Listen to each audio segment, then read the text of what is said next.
আসসালামু আলাইকুম ওয়া রাহমাতুল্লাহ। আমি আপনাদের সামনে জানাজার নামাজ পড়ে দেখাবো।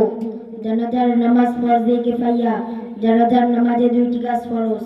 এক, চারবার আল্লাহু আকবার বলা। দুই, জানাজার নামাজ দাঁড়াইয়া পড়া। জানাজার নামাজে তিনটি কাজ সুন্নত। প্রথম তাকবীরের পর সানা পড়া, দ্বিতীয় তাকবীরের পর দরুদ শরীফ পড়া, তৃতীয় তাকবীরের পর মাইয়াতের জন্য দোয়া করা। আমি আল্লাহ পাকের জন্য জানাজার ফরজে কিফায়ার নামাজ আদায় করিতেছি এবং এই মাইয়াতের জন্য দোয়া করিতেছি। আল্লাহু আকবার। সুবহানাকাল্লাহুম্মা ওয়া বিহামদিকা ওয়া তাবারাকা ইসমুকা ওয়া তাআলা জাদ্দুকা ওয়া জাল্লা সানাউকা ওয়া লা ইলাহা গায়রুক। আল্লাহু আকবার।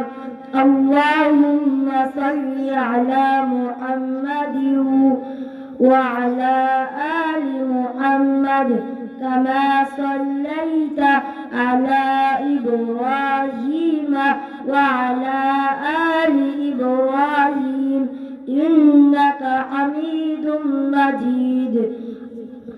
আল্লাহুম্মা বারিক আলা মুহাম্মাদ وعلى آل محمد كما باركت على إبراهيم وعلى آل إبراهيم إنك حميد مجيد. الله أكبر. اللهم اغفر لحينا وميتنا وشاهدنا وغائبنا وصغيرنا وكبيرنا وذكرنا وأنثانا.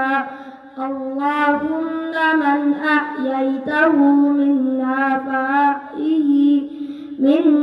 فأحيه على الإسلام ومن توفيته منا فتوفه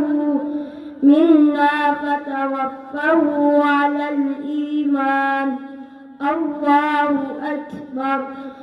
السلام عليكم ورحمة الله. السلام عليكم ورحمة الله. মাশাআল্লাহ। আমরা একটা মাশাআল্লাহ তাই ভাই, মাশাআল্লাহ হয় নাই? মাশাআল্লাহ।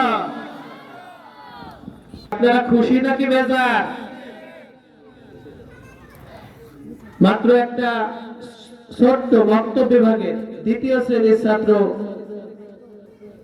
মোহাম্মদ শিফাত কত সুন্দরভাবে ইমামতি করে সে জানাজার নামাজ পড়ে দেখালেন।